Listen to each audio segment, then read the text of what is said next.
கிறிஸ்துவுக்குள் அன்பானவர்களே, ஆண்டவரும் இரட்சகருமாகிய இயேசு கிறிஸ்துவின் நேற்று இன்ப நாமத்தில் உங்கள் அனைவருக்கும் உயிர்த்த ஞாயிறின் அன்பான வாழ்த்துதல்களை தெரிவித்துக் கொள்கிறேன்.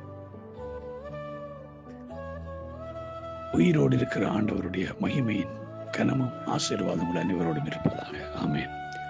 பிரியமானவர்கள், இந்த வாரத்தில் நாங்கள் பார்க்க போகிறது உயிர்த்தெழுதல் எங்களுடைய வாழ்க்கையிலே என்ன விதமான காரியத்தை செய்திருக்கிறது. உயிர்த்தெழுதலின் நிமித்தம் நாங்கள் எப்படிப்பட்ட நன்மைகளை பெற்றிருக்கிறோம், நம்ம எப்படிப்பட்டவர்களாக இருக்கிறோம் என்பதை குறித்து தான் நாங்கள் தியானிக்க போகிறோம். லூக்கா 24வது அதிகாரம் 6-7 வசனம் சொல்லுகிறது. அவர் இங்கே இல்லை, அவர் உயிர்த்தெழுந்தார். மனுஷகுமாரன் பாவிகளான மனுஷர் கையில் ஒப்புக் கொடுக்கப்படவும் சிலுவையில் அறையப்படவும் 3ஆம் நாளில் எழுந்திருக்கவும் வேண்டும் என்பதாக அவர் கலிலியாவில் இருந்த காலத்தில் உங்களுக்கு சொன்னதை நினைவு கூறுங்கள் என்றார்கள். பிரியமானவர்களே, இயேசு வாழ்ந்த காலத்திலே அவர் கடைசி பகுதியிலே எருசலேமுக்கு போவதற்கு முன்பாகவே சொல்லுகிறார். தான் பிரதான ஆசிரியர் மூப்பர்களாலும் காட்டி கொடுக்கப்பட போகிறதையும், தான் சிலுவையில் அறையப்பட போகிறதையும், மரித்து அடக்கம் பண்ணப்பட்டு 3ஆம் நாள் எழுந்திருக்க போகிறதையும் சீஷர்களுக்கு மிக தெளிவாக சொன்னார். அவர்களுக்கு தெரியும்.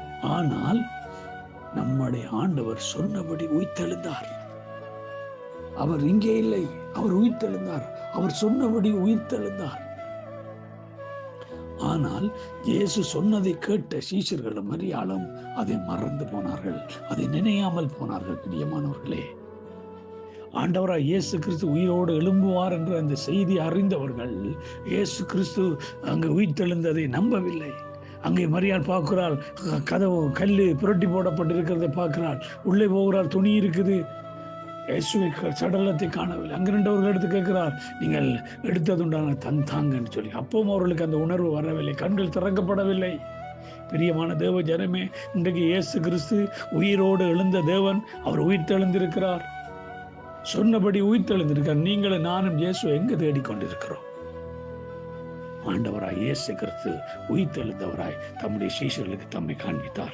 1 கொரிந்தியர் 15வது அதிகாரம் 3ஆம் வசனத்திலிருந்து பார்க்கிறோம். நான் அடைந்ததும் உங்களுக்கு பிரதானமாக ஒப்புவித்ததும் என்னவென்றால், கிறிஸ்துவானவர் வேத வாக்கியங்களின்படி நமது பாவங்களுக்காக மரித்து அடக்கம் பண்ணப்பட்டு வேத வாக்கியங்களின்படி 3ஆம் நாளில் உயிர்த்தெழுந்து கேவாவுக்கு பின்பு 12 பேருக்கும் தரிசனமானார்.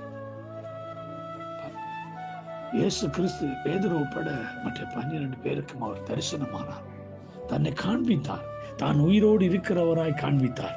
அவங்க இயேசு அங்கே பார்க்குற ஒரு சமயம் தோமா இல்லை, தோமா பிந்தி வருகிற பொழுது இயேசுவை கண்டதாக அவர் சொல்கிறார். அவர் சொல்றான், நான் தொட்டு பார்த்தால் அப்படியே நம்ப மாட்டேன். 20வது அதிகாரம் 26 தொடங்கி 29 அந்த பகுதியில் பார்க்கும் பொழுது தோமாவை தொட்டு பார்க்க சொல்லி ஆண்டவர் சொல்லுகிறார். பிரியமானவர்கள், ஏன் அந்த முக்கியத்துவத்தை ஆண்டவர் கொடுத்தார் என்றால், அவர்கள் அங்கே தொட்டு பார்க்க வேண்டிய அவசியமாக இருந்தார். அவர்கள் தான் ஜீவனுள்ள சாட்சிகளாக இருந்தார்கள். முதலாக இயேசுவை அவர்கள் இந்த உலகத்துக்கு உயிர்த்தெழுந்தவராக காண்பிக்க வேண்டியவர்களாக அவர்கள் இருந்தபடினாலே இயேசு அவர்களுக்குள்ள இந்த சந்தேகம் வந்துடக்கூடாது என்பதில் ஆண்டவருக்கு மிக கவனமாக இருந்தார். அந்த 12 பேருமே அவர்கள் இயேசுவை உயிர்த்தெழுந்தவராய் கண்டார்கள். இன்றைக்கு நீங்களும் நானும் அந்த உயிர்த்தெழுந்த இயேசுவை நம்முடைய வாழ்க்கையில் அனுபவித்திருக்கிறோமா, அல்லது இன்னும் உயிர்த்தெழுந்த இயேசுவை தேடிக்கொண்டிருக்கிறோமா?